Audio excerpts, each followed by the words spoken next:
Olá, meu irmão, minha irmã, feliz terça-feira, a paz de Cristo no teu coração. Deus abençoe a tua vida, Deus abençoe os teus projetos, a tua família, os teus amigos, o teu trabalho. Alegria, viu? Partilhar contigo esse momento. Alegria grande viver contigo esse momento, celebrar.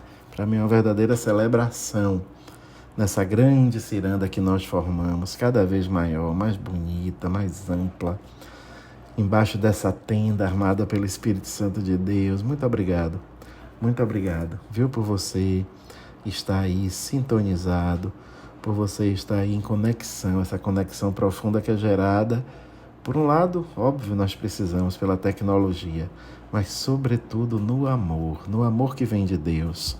Ele é a razão, a fonte, a pedra fundamental dessa construção, que é o que assim seja, que é esse nosso momento de oração. Então, muito obrigado. Deus te abençoe. Vamos pedir ao Espírito Santo de Deus que venha sobre nós, nos ilumine, nos ajude, enriqueça esse nosso caminho, enriqueça essa nossa trajetória, faça dessa nossa trajetória aqui, nesse tempo que a gente vai passar junto, um tempo de graça, um tempo de alegria profunda no Senhor, um tempo de espiritualidade, um tempo de contemplação da palavra, de mergulho na palavra.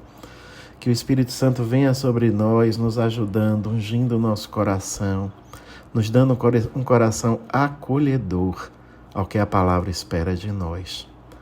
Vinde Espírito Santo, vinde sobre nós. Dai-nos de Ti, dai-nos da Tua graça, dai-nos da Tua misericórdia. Vinde, Espírito Santo, sobre nós, ajuda-nos a viver esse momento.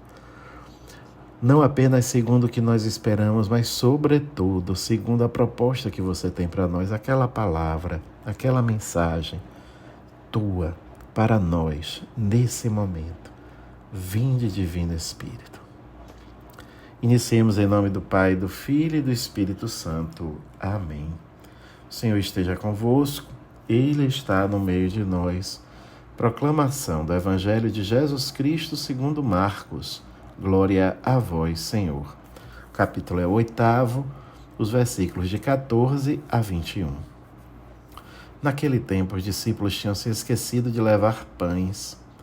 Tinham consigo na barca apenas um pão. Então Jesus os advertiu. Prestai atenção e tomai cuidado com o fermento dos fariseus e com o fermento de Herodes.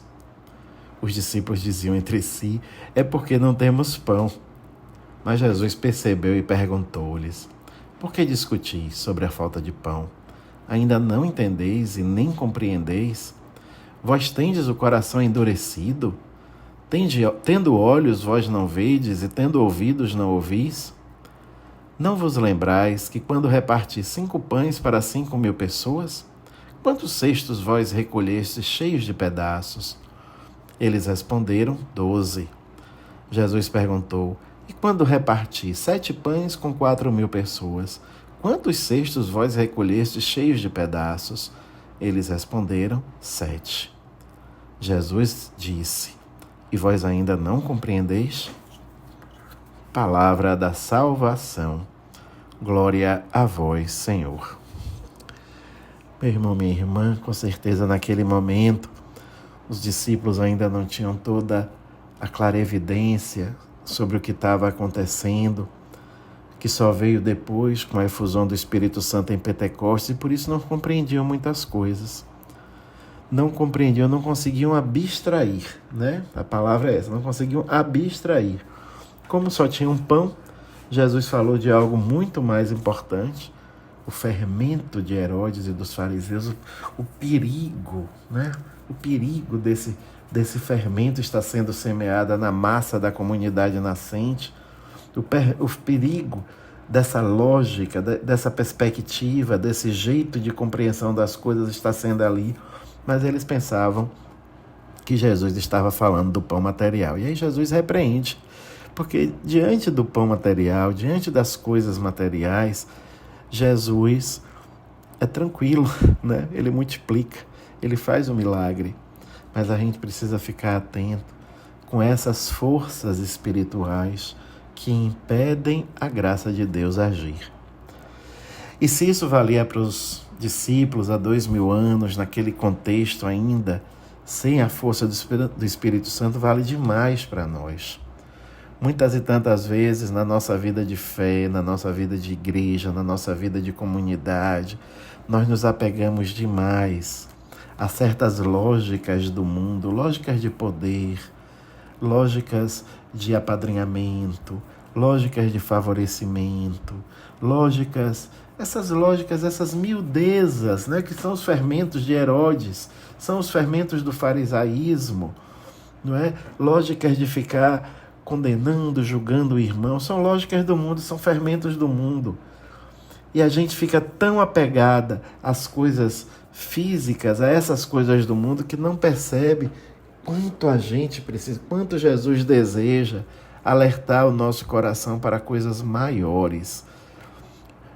E a gente fica ali no miudinho, no pequenininho, como se diz, né? O próprio Jesus disse, né? A gente às vezes deixa que uma trave entre no olho e fica preocupado com um cisco, né? Então, de fato, é necessário abstrair, perceber na vida comunitária, na vida pessoal de fé, não apenas essas pequeninas coisas que às vezes atrapalham tanto, não é? Atrapalham tanto, garrancho, né, que derruba a panela, e não percebe as grandes coisas que Deus quer nos alertar.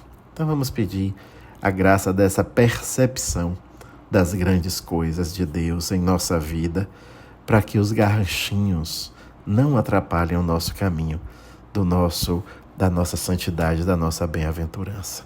Que assim seja. Que Deus te abençoe, meu irmão e minha irmã, em nome do Pai, do Filho e do Espírito Santo. Amém.